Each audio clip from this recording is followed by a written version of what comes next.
The palace fountains still drip under moonlight, when the first whispers begin to ricochet along the mall. Something is off in the House of Windsor.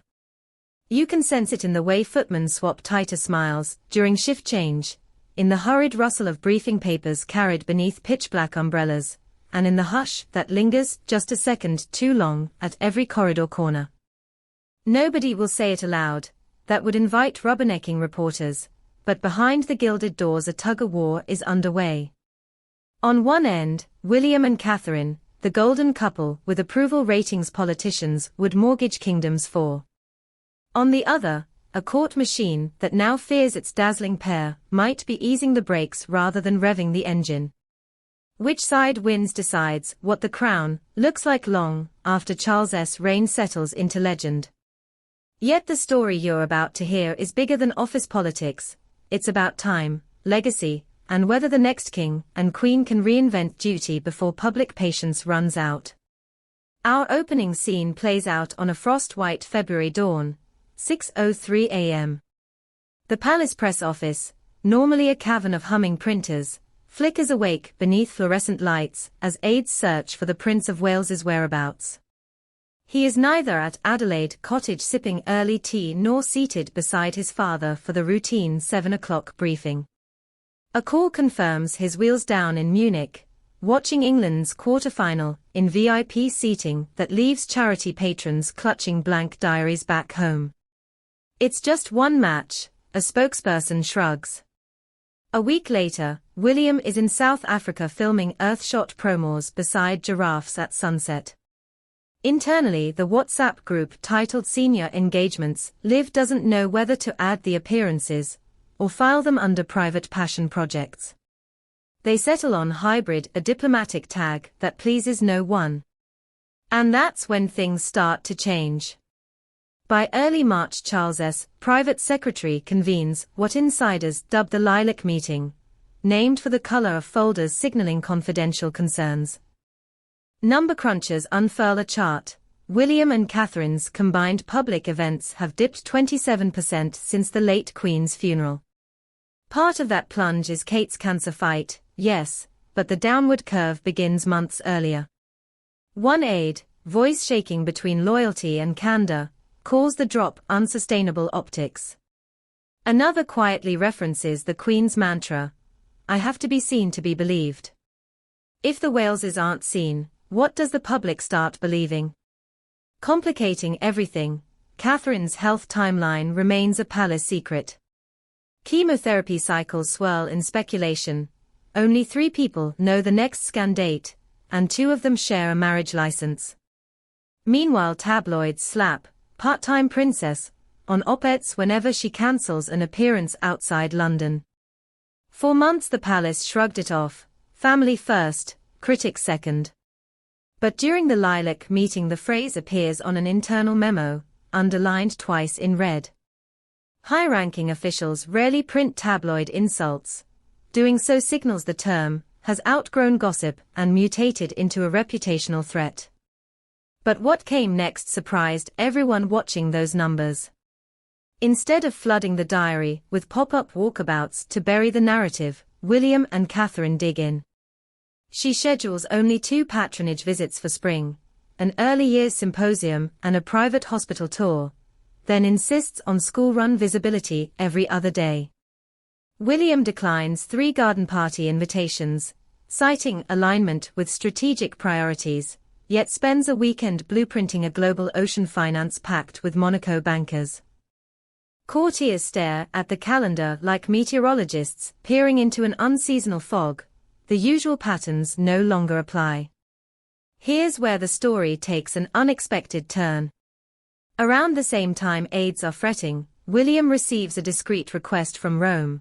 Would he represent Britain at Pope Francis's state funeral? The prince hesitates. Sources claim he hoped to accompany Kate to her final oncology check instead. Word reaches the king, and Charles overrules. Royal service above private worry. Hours later William's aircraft carves through Mediterranean skies, his face flashed on global feeds standing beneath the basilica's marble colonnade. Duty performed, father obeyed, but the tension lines behind his eyes tell a deeper saga. That saga is what grips palace staff, because next it's Catherine's move. She'll return, yes, but on her terms. When her oncologist finally clears a limited schedule, she designs a comeback unlike any royal reset before. No glossy photo shoot. No banner ribbon. Instead, she DMs a children's mental health influencer on Instagram and offers a spontaneous dual live stream, 30 minutes, answering kids' questions about anxiety. The broadcast racks up 7 million views in 24 hours, eclipsing the attendance total for a month of traditional engagements. Catherine's message is obvious. If the palace wants reach, modern media trumps marble steps. But the palace wants both. Inside Clarence's house, strategists split into two camps. Camp traditional counts speeches, handshakes, plaques. Camp transformational sites, click-throughs and global eyeballs. Their quiet tug-of-war turns feverish when Camilla Tominey of The Telegraph publishes a column titled The Wales Workload Question. She quotes anonymous aides who worry the couple spend more time on the school run than the Union Jack run, then warns that donor networks are jittery. Public reaction is immediate. Half the country applauds parenting priorities. The other half wonders why tax-funded security covers sports days, but not regional food bank visits. The monarchy's social license frays one thread further. Still, William presses the accelerator where he wants. Late April he meets Emmanuel Macron beneath Elysee chandeliers, then flies to Monaco for the Blue Economy and Finance Forum. Stage lights rise, the prince steps forward, minus the usual script. Think bigger, he urges CEOs worth a combined $8 trillion.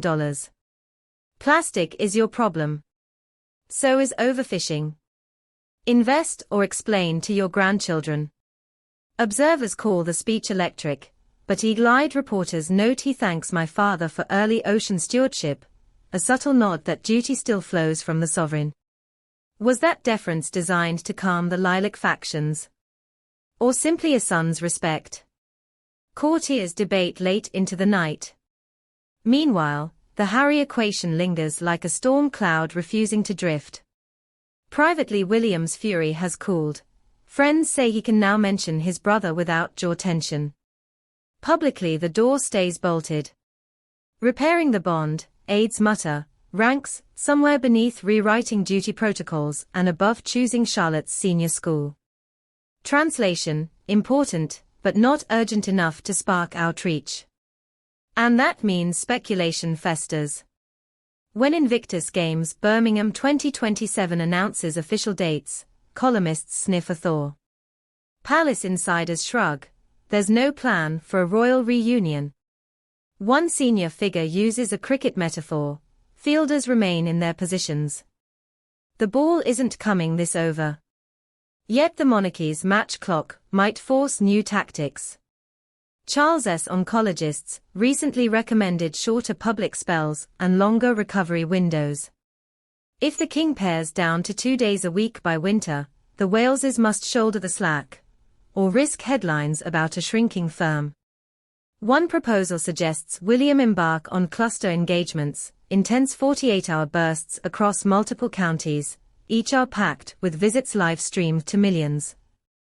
It's a compromise. Classic handshake counts plus digital amplification. Whether the prince agrees remains unseen. His private secretary is reportedly drafting a pilot itinerary. And Catherine?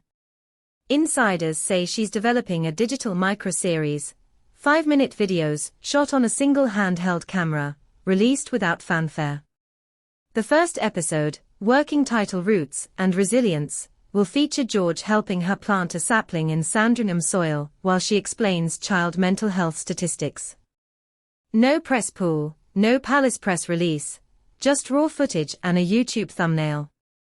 If it lands, she'll bypass tabloids entirely, letting families stream palace-level messaging while brushing their teeth at night. Traditionalists blanch, analysts predict viral gold.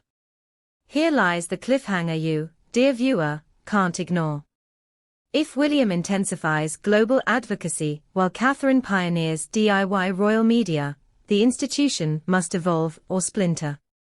Will the king embrace this hybrid monarchy, part Zoom influencer, part state banquet stalwart? Or will palace greybeards insist engagement ledgers stay inked in fountain pen tradition? The stakes aren't theoretical. Republican polls tick upward with every misstep. On the other hand, younger Britons gravitate to raw authenticity. If the Waleses succeed, they could future-proof the crown for TikTok generations. If they stall, the line between relatable and unreliable grows perilously thin. So here's the key. July draws closer, and with it Charles's next health bulletin, Catherine's much-watched early years summit, and William's rumored cluster tour debut.